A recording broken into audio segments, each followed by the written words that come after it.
Encore un nouveau vidéoprojecteur. Alors par contre là on est sur une belle bête, la boîte elle est énorme. On est sur l'ETE Wall Pro, ça vient de Geekbring et on va voir de suite ce que ça vaut. Alors là on n'est pas sur un petit vidéoprojecteur à balancelle, on est sur un vrai projecteur de salon. Vous allez voir que les caractéristiques sont plutôt pas mal.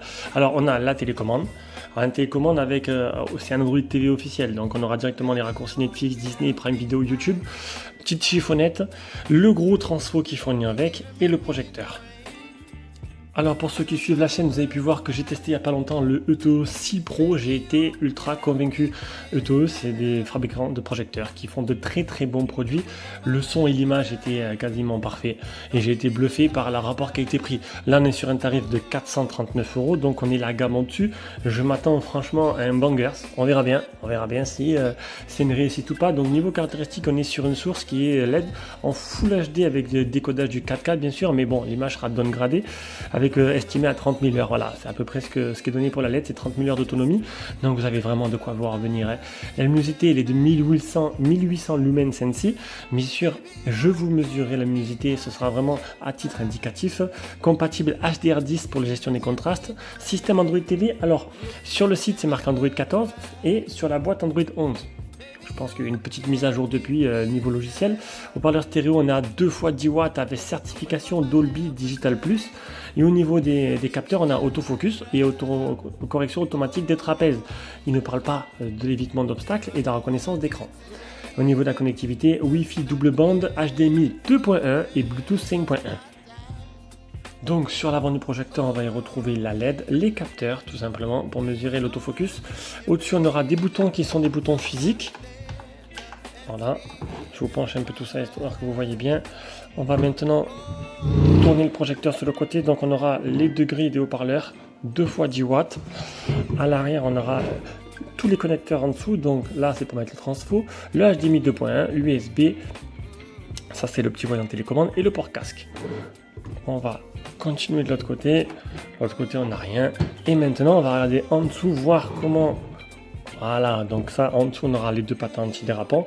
Et ici, le pas de vis central. Donc seulement un pas de vis central pour le mettre au plafond. Alors, il est assez lourd comme projecteur. Il pèse 3,6 kg. C'est un beau bébé. Donc, si vous le mettez au plafond, attention de bien le sécuriser. Allez, voilà, tout est installé. Donc j'ai mis le projecteur sur un trépied qui fait office de balancelle. Ça se trouve assez facilement sur AliExpress. Ça coûte moins de 10 € et c'est super pratique. J'ai sorti tous les capteurs, j'ai préparé la Xbox Series S. C'est parti. Du coup, on se retrouve en plein jour pour vous montrer un peu ce que ça vaut en plein jour. Donc, on y voit, certes, on n'y voit pas assez pour regarder un film. Mais voilà, pour une présentation, un travail, ça peut le faire. Allez, au niveau de la télécommande, donc les paramètres directement du projecteur et pas de Android TV. Ça, c'est un bouton, je vais vous montrer juste après. C'est un bouton qui fait apparaître en fait une sorte de mode veille avec de la musique et une image. Une vidéo qui passe, vous allez voir, c'est plutôt sympathique. Mode retour, ça c'est pour faire l'autofocus direct, très rapide autofocus. Et la maison. Du coup, je vais vous montrer ce bouton que je vous ai parlé. Allez, on va cliquer dessus. Hop.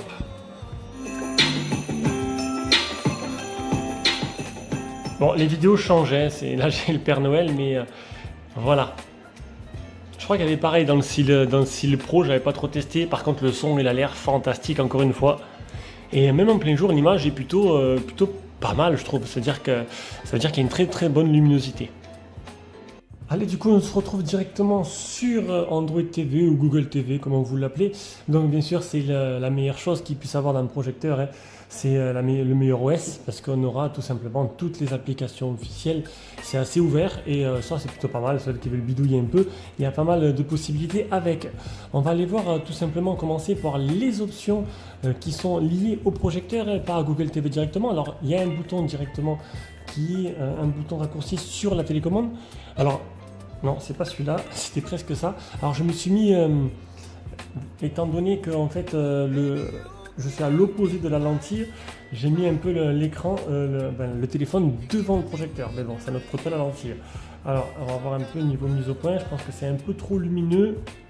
Voilà, je voulais régler le shutter histoire de vous montrer à peu près moi ce que je vois à peu près sur l'écran. Ça y ressemble à peu près... Je verrai tout à l'heure au niveau du film, s'il faut faire des réglages, je les ferai en temps réel. Donc, ça c'est les options qui sont liées au projecteur. Donc paramètres de projection, donc mode d'installation, hein, bien sûr. On peut choisir dans quel mode on veut installer, devant, derrière, au plafond et tout. Donc ça c'est plutôt habituel. Réglage de la mise au point. Mise au point automatique, mise sous tension, mise au point automatique en mouvement et calibrage. Alors en mouvement, tout simplement, on va le faire en temps réel. On va monter le projecteur pour très rapide. Allez,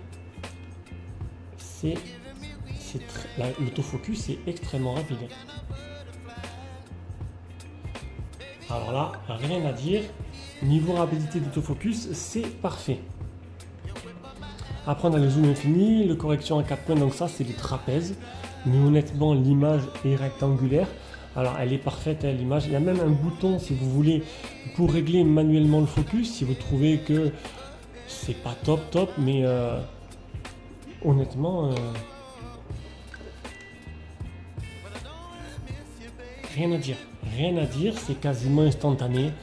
L'autofocus est parfait, d'habitude ça met un peu plus de temps. Et les trapèzes aussi, l'image est bien rectangulaire. Correction rapide de l'échelle, réglage de la calibration et pour réinitialiser. Ensuite, les signaux. Donc, bien sûr, ça c'est les sources. Paramètres médias, donc mode image, on a standard, clair, doux, jeu utilisateur. On n'a pas de mode cinéma. Température des couleurs normale, froid, chaud utilisateur. Disque dur, restauré par défaut. Ok, est-ce que si je change là maintenant, ça fait quelque chose? Oui, ça change même sur le menu. Alors que par moment, ça va, suivant les projecteurs, ça change que quand il y a une source ou un film qui est lancé. Là, dans le menu, ça change complètement. Donc, il y a un mode jeu, à voir la latence. Mode sonore, standard, musique, film, utilisateur aussi. Espace de rêve, donc c'est le bouton raccourci qu'on a vu tout à l'heure, où il y a pas mal de petites options. Ça peut faire un fond musical, paramètres de langue. Et à propos du projecteur, température du projecteur, il est à 40 degrés actuellement. Donc, au niveau des options, bon, il n'y a pas de mode cinéma, c'est un peu dommage, mais il y a un mode utilisateur qui permettra de pouvoir toucher un peu et mettre fonction de vos favoris. Alors, je me suis mis sur YouTube pour mettre l'écran blanc. Alors, je voulais regarder parce que là, il y a pas mal d'écriture. Voilà, il n'y a pas de zone de flou. Il n'y a pas d'endroit où les écritures sont un peu plus floues en fait. Franchement, c'est vachement homogène. Il n'y a pas d'image fantôme, vous savez, où on voit une traînée blanche à côté des lettres ou des chiffres. Donc là, plutôt pas mal. Non, là-dessus, il n'y a rien à dire. Alors bon, je vais expliquer, hein, mais je le fais pas tout le temps, je dois l'expliquer. Donc là, je vais mettre un écran blanc. Je vais prendre mon luxmètre et je vais mesurer tout simplement les lux. Voilà, les données de luminosité. Je vais mettre bien sûr le projecteur à fond au niveau de luminosité. Je vais monter à 100 et je vais donner toutes ces données à Gemini qui va me calculer les lumens NC réels que moi j'arrive à avoir.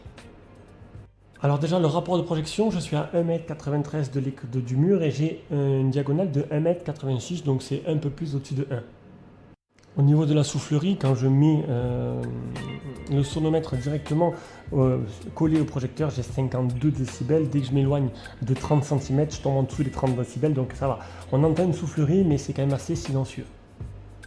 Alors j'ai décidé de faire différemment, je vais faire plusieurs modes, enfin 2 modes, je vais mettre le mode standard et après je vais le pousser à fond. Donc en mode standard, j'arrive à 420 lumens, donc on est loin des 1800 annoncés. Maintenant je vais le pousser à fond, voir ce qu'il a dans le ventre. Donc du coup en mode utilisateur avec la luminosité poussée à 100, je suis à 510 lux et du coup ça fait 720 lumens NC. Donc il y a 300 lumens d'écart entre le mode standard et le mode lumineux, donc on a une réelle différence, mais on est bien loin des 1800 annoncés. De toute façon on le sait très bien qu'en fait tout est marketing vraiment, et tout ce qui est annoncé tout simplement n'est vraiment pas réel. Après mes données, ce n'est pas des données d'un professionnel avec une sonde adéquate, c'est un luxmètre avec juste des calculs et c'est tout. Allez, on se retrouve du coup sur Amazon Prime, on va maintenant tester la qualité d'image et le son. Alors le son, je préfère vous prévenir, j'ai un ado qui dort en haut, je peux pas non plus le montrer tout à fond, sinon il va pas être content si je le réveille avant 14h.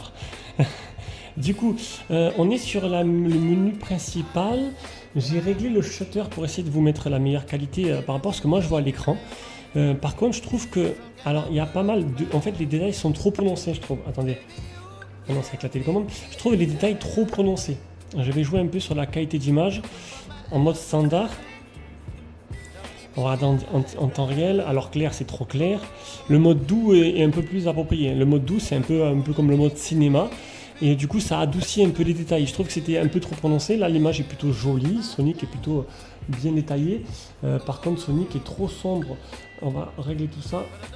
Bon voilà, j'essaie de faire au mieux. Hein. C'est pas facile de filmer un projecteur. Ce que personne ne vous dit, c'est qu'en fait, le téléphone avec l'application logicielle, et encore j'ai acheté une application spéciale pour filmer les projecteurs à LED ou projecteurs laser qui marche très bien. Et donc du coup, je dois quand même faire des petits réglages pour essayer d'avoir la meilleure qualité possible parce que sinon ça adoucit l'image. Alors on va lancer directement un dessin animé. On va commencer par les mignons, j'aime beaucoup. Ah là, c'est pas disponible. On va... Du coup, ça commence mal. Alors c'est vrai que ça c'est mes programmes jeunesse. Est-ce qu'on peut pas choisir un autre film? Allez, on va prendre Madagascar. C'est parti. Voilà. On va commencer par un dessin animé. On sait très bien que les dessins animés, c'est ce qui met le plus en valeur tous les projecteurs. Voilà.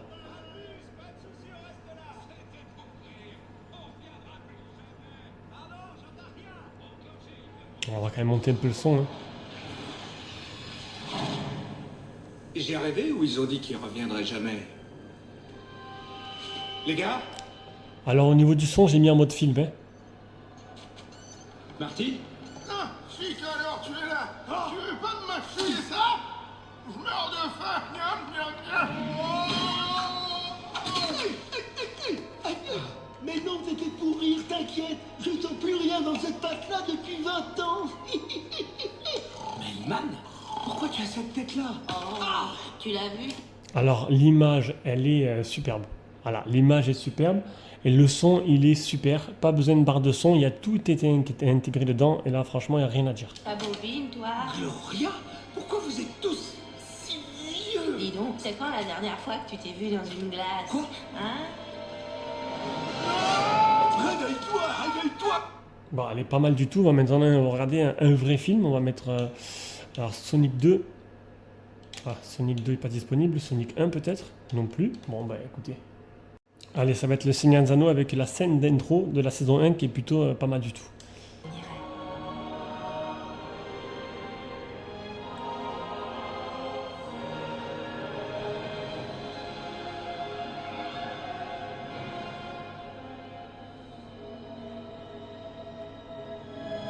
Nous pensions que notre lumière jamais ne s'éteindrait.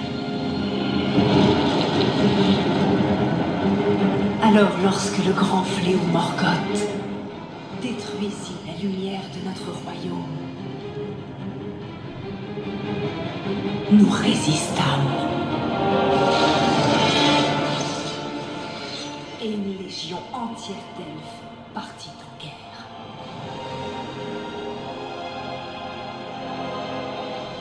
Alors honnêtement, c'est une merveille. Hein.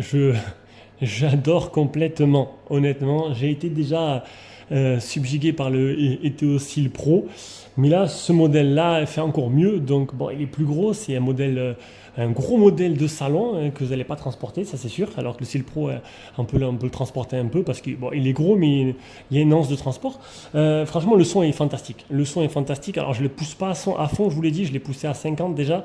Je pense qu'il ne va pas aimer ça. Mais voilà, le son, enfin, pas le projecteur, hein, mon beau-fils. Mais voilà, le son est très bon. Excellent même, l'image est magnifique, les contrastes sont très bons, les noirs sont bien noirs. Voilà, mettez en mode doux pour les films parce que le mode doux sera plus approprié. Le mode standard est un peu trop détaillé, on voit un peu trop les détails et c'est pas très joli. Enfin, c'est pas que c'est pas joli, c'est que c'est la netteté est poussée un peu trop à fond, je trouve. Le réglage est mal fait sur la netteté.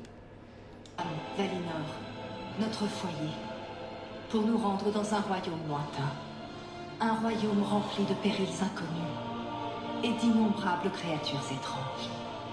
Un continent que l'on appelle la Terre du Milieu.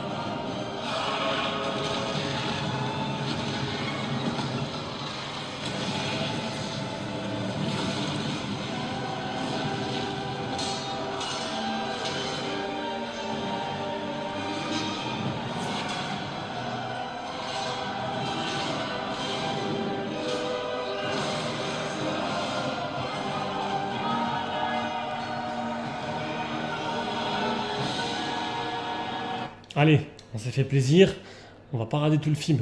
Maintenant, ce qu'on va faire, c'est qu'on va jouer à un jeu et on va tester la latence. Donc ce sera tout comme d'habitude Crysis.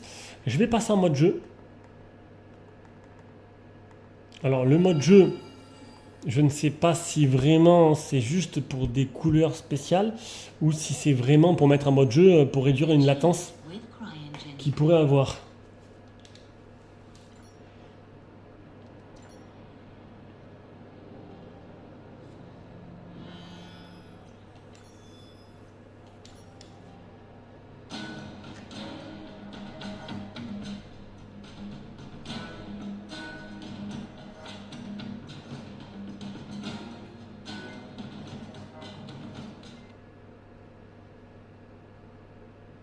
Allez, c'est parti.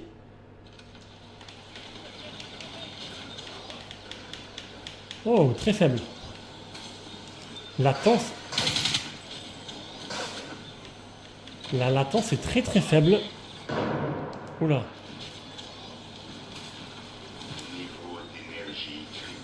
Ah ben... On peut plus courir. Ils sont où?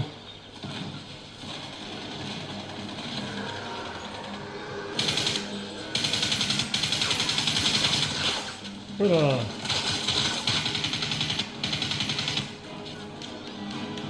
Ça réagit. Alors je dis pas ça réagit instantanément, je dis qu'elle est quand même assez faible et que ça vous permettra de jouer sur ce projecteur. Et ça c'est déjà plutôt pas mal. Allez, on continue, on refait. Oula, oula, oula, oula. Ah, c'est bon, ça réagit plutôt bien. Hein. Bon, il y a un petit léger retard rapide, mais... On a vu pire, quoi.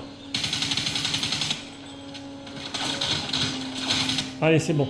Pour moi, c'est validé. Allez, on arrive à la conclusion de ce test. Du coup, que penser de ce projecteur? On est sur un projecteur qui est un vrai projecteur de salon. Donc, j'ai ajouté un petit accessoire rapide qui le fait en mode balancelle, qui peut être très pratique, qui coûte moins de 10 €, donc qui est plutôt pas mal. L'image, rien à dire. L'image est magnifique. Voilà, elle est nette, elle est claire. Préférez le mode doux, qui est un peu comme un mode cinéma pour jouer ou pour regarder vos films. Franchement, l'image est bien. Il manque il manque 2 capteurs. Il manque l'évitement d'obstacles et aussi la reconnaissance d'écran. Bon, au pire, est-ce que ça vous en avez besoin? Parce que honnêtement, j'ai jamais vu un autofocus aussi rapide sur un projecteur. C'est quasiment instantané. L'autofocus et les trapèzes. Là-dessus, il n'y a rien à dire. Le son, les 2 fois 10 watts avec le Dolby Audio Plus, franchement, la patate. Même si je ne l'ai pas poussé à fond aujourd'hui, ça suffisait largement, ça remplacera largement votre barre de son, pas besoin de rajouter une source supplémentaire. Que dire de plus? Si vous cherchez un projecteur aux alentours de 400 € avec, qui soit complet, avec Android TV aussi, en plus il faut le rajouter. Oui, voilà, je pense qu'il n'y a rien à dire. Les 2 derniers autos que j'ai testés, j'ai été conquis complètement. Et ça c'est plutôt pas mal. Allez, j'espère que cette vidéo vous a plu. On se rejoint pour une prochaine vidéo. Bisous, ciao ciao.